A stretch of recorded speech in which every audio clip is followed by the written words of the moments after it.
Estamos en plena revolución, donde el mercado asegurador y la tecnología se fusionan para crear la Insurtech. Venimos a contarte todo. Bienvenidos a Insurminds, un podcast original de la Cámara Insurtech Argentina.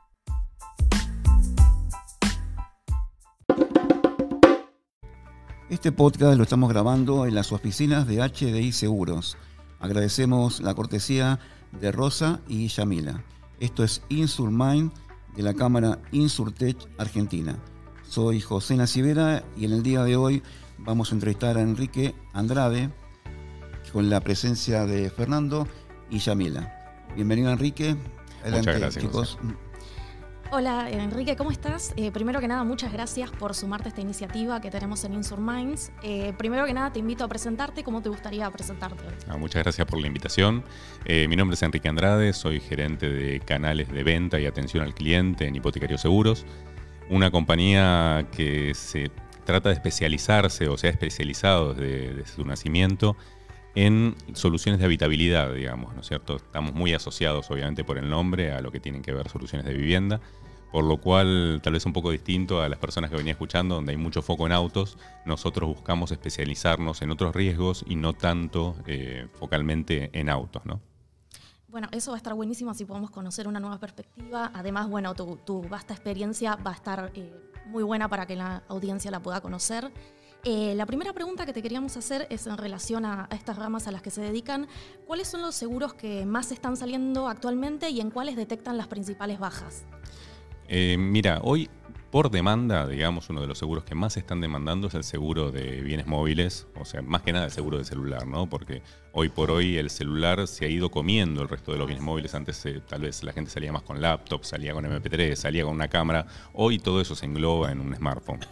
Y el seguro que también desde ya es muy demandado es el seguro de hogar. Particularmente nos está pasando algo, creo, en Argentina, ¿no? Y es que es muy difícil para el argentino promedio llegar a poder comprar una casa, poder equiparla, poder comprar un smartphone. Esto se da por una caída del salario real, ha caído 20% en los últimos 2 meses, ¿no?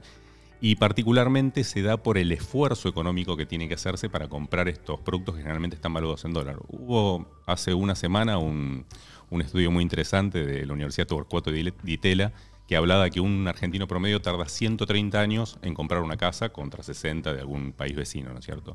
Esto lo que genera es que el argentino me parece que está empezando a tomar conciencia de que es muy, muy difícil con el salario promedio poder equipar una casa ante un siniestro. Hablemos de un incendio, hablemos de un robo, por lo cual yo empiezo a percibir un poco más de demanda en productos que antes eran netamente de oferta. Ok, perfecto. Y respecto a las principales bajas, ¿en dónde notas que están bajando un poco las? Mira, te diría que en general, o sea, las bajas se manifiestan para todos los ramos que nosotros comercializamos, porque la baja hoy está asociada mucho al motivo. Obviamente nosotros monitoreamos los motivos de bajas y vemos que el tema del problema económico, el tema económico surge en cada una de las conversaciones. Yo creo que ahí hay al mismo tiempo un desafío, ¿no? Porque siempre y cuando seamos percibidos, digamos, o sea percibido el seguro como algo que tiene un precio no tan asociado a la cobertura, digamos, el precio y el valor no van de la mano, sabemos los que estudiamos economía, y siempre y cuando el valor no supere ese precio, seguramente una persona recibe su resumen de tarjeta de crédito y dice, bueno, voy a cortar esto. La realidad creo que ahí el desafío que tenemos las aseguradoras es justamente generar valor alrededor de los seguros que comercializamos. Si vamos a competir con Netflix, seguramente nos van a dar de baja la cobertura, así sea más importante y se van a quedar con Netflix. A ver, es muy de Maslow esto, ¿no? Pero nosotros tenemos en la base de la pirámide las necesidades de la gente, generalmente, o sea, las coberturas diarias, y contra eso no vamos a poder competir contra el alimento, pero sí con la segunda franja, que es la seguridad. Si el asegurador promedio entiende que nosotros justamente gestionamos esta seguridad, gestionamos riesgos y podemos ser un aliado en un momento difícil y brindamos esa contención en toda la extensión de la póliza, digo, porque para mí la retención empieza en el momento en que vende un vendedor. Un vendedor que vende mal me va a generar una retención casi imposible si le prometió cosas que no van a suceder, así yo haya dado el mejor servicio diseñado técnicamente en la póliza. Entonces creo que uno tiene que mirar toda la cadena. Yo justamente soy gerente de canales de venta y de retención, por lo cual es como que trato de retroalimentar siempre este círculo que debería ser virtuoso. Bien, Enrique, consulta. ¿Qué políticas de retención aplican en hipotecario para sus clientes? Mira, A ver, siempre digo, la retención es de alguna manera reactiva, ¿no? Por lo cual, la retención, como les decía, empieza en la venta, con una buena explicación y con una venta adaptada al interlocutor. Digo, no es lo mismo vender en el caso de un seguro de hogar, un seguro para una persona que vive en un piso 12, que un seguro para una persona que vive en un country, que una persona que vive en una casa con mayores riesgos, por ejemplo, de robo. Lo mismo nos pasa con el interior. Nosotros tenemos el 80% de la cartera en el interior, por el génesis de lo que es banco hipotecario. Entonces, yo no puedo abordar de la misma manera al cliente que, como les decía, vive en Puerto Madero y no va a tener tantos problemas, tal vez, no sé, de que tenga una medianera o no en un piso 12, como una persona del interior que tal vez yo le hable de inseguridad y no pasa por ahí, pero sí pasa por el riesgo de incendio, sí pasa por el riesgo de vendaval, sí pasa por el riesgo. Bueno, creo que tenemos que repensar mucho la cobertura y salir de esa comoditización, sobre todo del combinado familiar, donde aseguramos igual a una persona del NOA, del NEA, del centro o de un gran centro urbano. Entonces creo que la retención, volviendo a tu pregunta puntualmente, tiene que ver primero con el diseño del producto. Es decir, yo tengo que venderle algo que sirva. Y cuando el cliente me llame, y yo siempre digo, creo que es mucho más difícil retener que vender, porque tengo que volver a vender y hacer foco en lo que no le vendió el vendedor, por lo cual no se está percibiendo ese valor. Lo primero es discursivo, es entender por qué me quiere dar la baja, escuchar mucho al cliente y tratar de que él entienda que esto es una inversión y no un costo. Y digamos, en este desafío que les presenta la retención, ¿cuál crees que es el rol de la tecnología en este momento? Porque hay diversas posturas en el caso de que la tecnología puede ser una aliada en la retención, por ejemplo, con las nuevas herramientas que ahora hay disponibles, por ejemplo, para los contact centers, etcétera, pero también está el lado de la necesidad de lo humano, del acompañamiento. ¿Cuál es tu postura al respecto? Sí, yo creo que, el conocimiento humano en sí es acumulativo. No porque haya una nueva tecnología se va a dejar de lado todo lo anterior de alguna manera. Por lo cual, uno tiene que tomar de la tecnología lo bueno, en este punto digo, ¿no? En esto puntualmente, que es la inmediatez, que es la flexibilidad, que es, para mí lo bueno de un medio como WhatsApp, del chat, es que no interrumpe. Es decir, yo estoy cansado de escuchar audios donde de repente un vendedor llama y dice, mirá, estoy manejando, no me molestes ahora.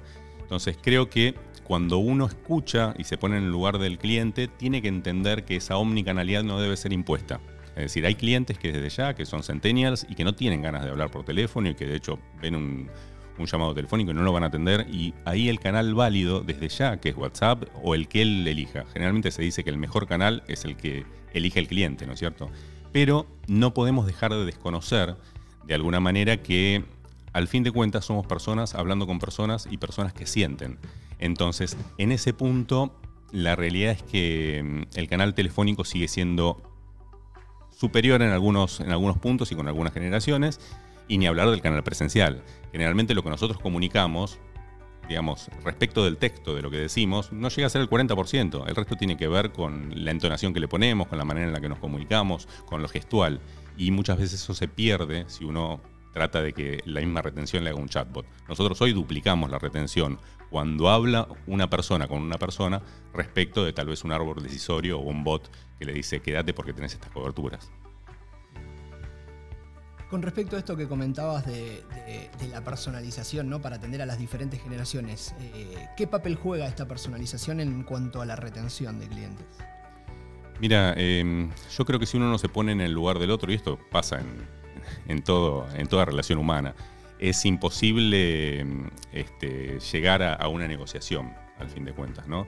Es muy importante entender con quién estoy hablando.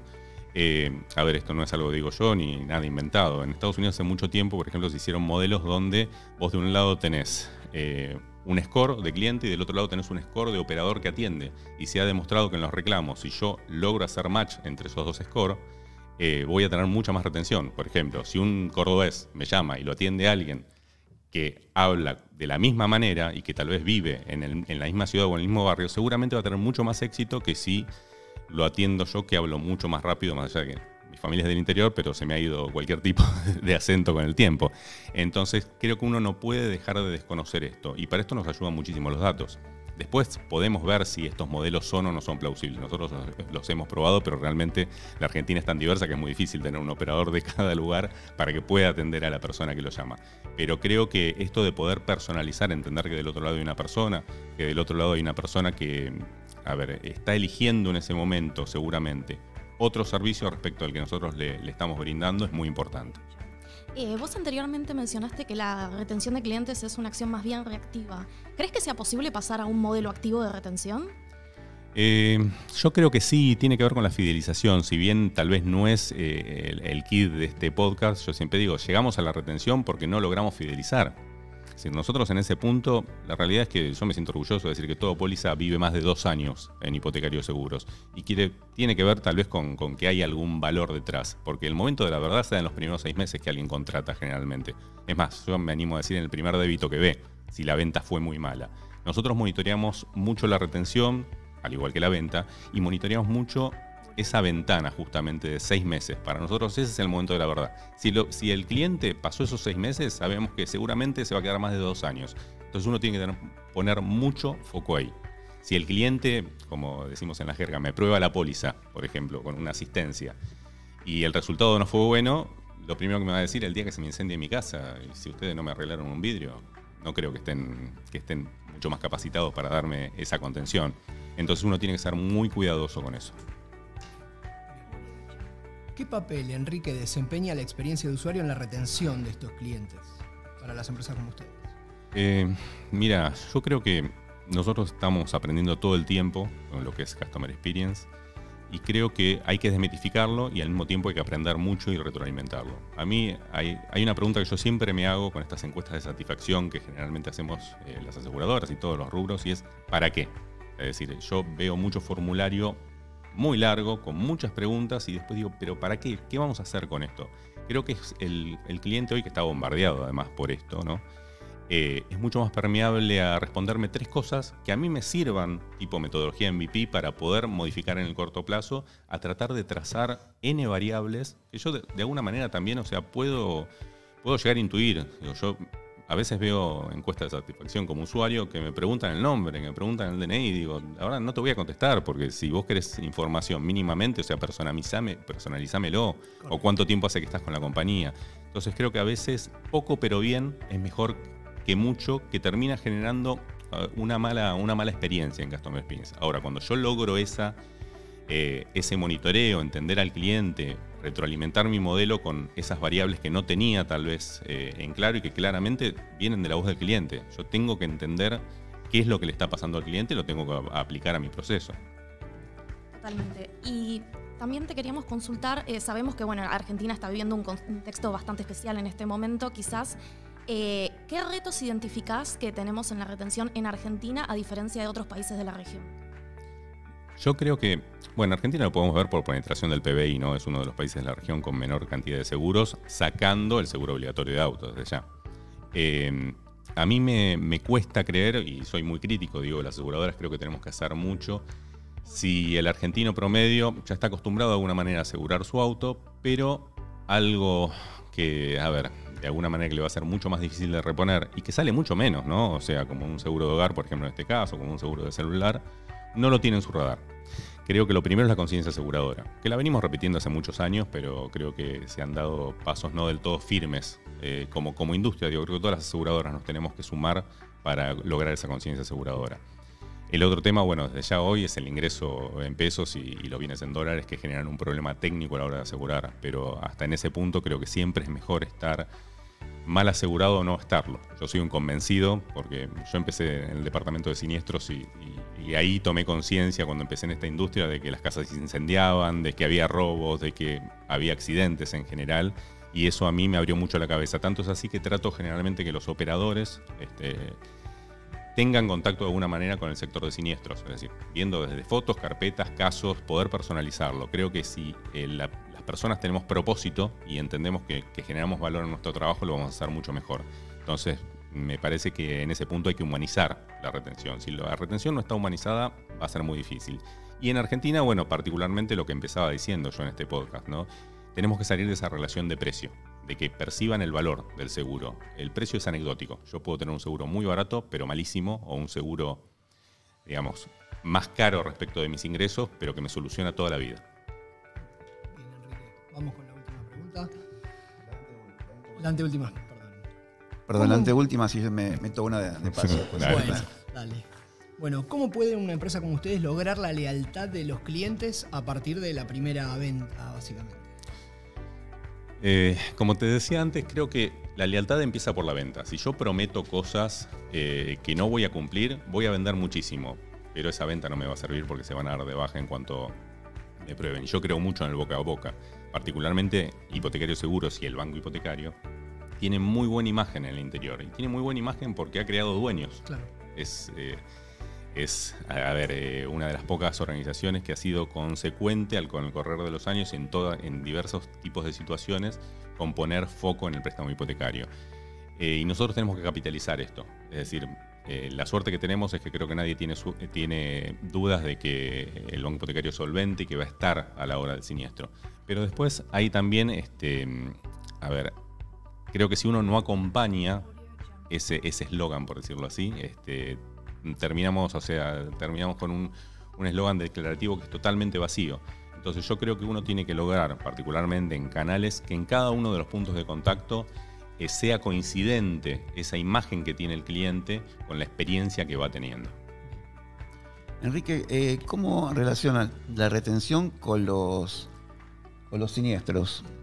Es decir, ¿qué experiencia tienen en ese aspecto después de haber tenido un siniestro de cliente? Si tiene experiencia en mantener esa retención por la experiencia en el siniestro. Mira, yo creo que el siniestro es algo, coyuntural desde ya en nuestra industria, pero es algo central. Desde el siniestro se deberían, desde mi punto de vista, retroalimentar un montón de procesos de la compañía. Es decir, si yo, de alguna manera, yo vendo el siniestro, ¿no? En el momento de la verdad, como solemos decir, si soy bueno, seguramente voy a generar además, una buena recomendación, una buena experiencia, y puedo retroalimentar cada uno de los procesos, te doy un ejemplo. Nosotros hace poco, saben que tenemos grandes problemas climáticos en Argentina, por fenómenos climáticos inusuales.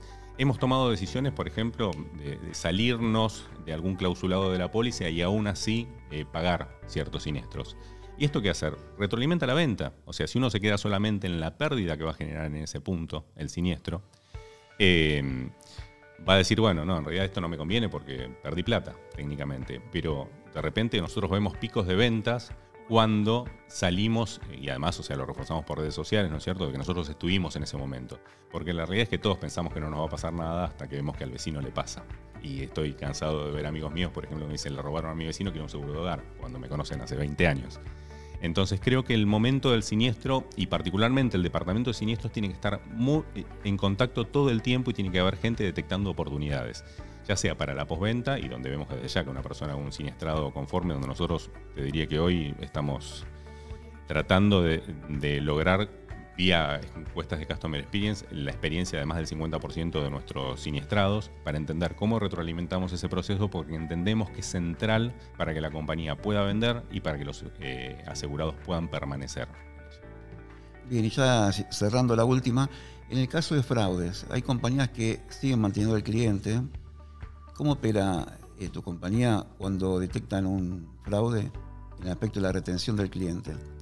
No, a ver, nosotros con el fraude, más allá de todo el tema de detección en el que sé que sos experto, no convalidamos realmente el fraude. Nosotros creemos que la industria puede mejorar si logramos combatir esto del fraude, que lamentablemente está muy en el ADN o en la idiosincrasia del argentino, de que esto de que hacerle fraude a una compañía no es hacerle fraude. O sea, no es algo malo de alguna manera, no es una figura penal siquiera. Entonces yo creo que en eso tenemos que ser implacables todas las compañías. No podemos permitir el fraude porque va a tentar, al fin de cuentas, el seguro es un cálculo actuarial donde si incrementamos la siniestralidad lo van a terminar pagando todos. Entonces, de alguna manera estamos castigando a las personas que no hacen fraude vía aquellos que sí lo hacen y que nos incrementan la tasa siniestralidad, la tasa siniestral sin ninguna lógica, digamos. Bueno, gracias por las respuestas. Un placer tener tu voz acá en Insurmind de la Cámara Insurtech Argentina. Para finalizar, tenemos un lindo juego porque queremos que la audiencia conozca la historia del protagonista que acaba de hablar y se lleve ese recuerdo. Entonces, este juego que acabas de sacar una carta tiene una pregunta y te pedimos que la respondas. Y la pregunta es, ¿qué harías, Enrique, si supieras que no vas a fracasar? Si supiera que no voy a fracasar. Qué buena pregunta, José. En principio yo soy un optimista nato. Creo, o sea, trato de hacer las cosas pensando en que no voy a fracasar, pero desde ya que soy humano, por lo cual seguramente hay muchas decisiones que están condicionadas. A ver, desde lo personal creo que me dedicaría más a tratar de hacer que este mundo sea mejor. O sea, particularmente es algo que a mí complementa mi actividad privada, cierta actividad que tengo en algunas ONG o en algunas asociaciones civiles que he fundado inclusive.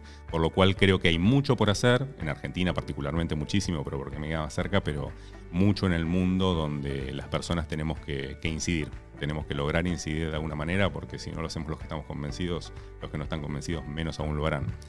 Y si fuera más en lo personal, y tocaría más la guitarra y tendría una banda de rock, porque es mi hobby y nunca me dediqué a eso porque pensé que, estoy seguro que no me iría muy bien porque no tengo las cualidades que tienen otras personas, pero es mi hobby.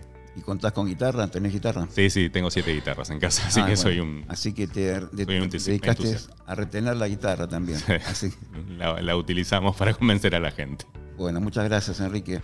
Acabamos de escuchar a Enrique Andrade, hipotecario de seguros. Esto es Insurmind de la Cámara Insurtista Argentina. Y este podcast lo estamos grabando con la amabilidad de HDI Seguros. Agradecemos a Rosa y Yamila por la cordialidad. Bueno, gracias. Buenos días. Muchas gracias.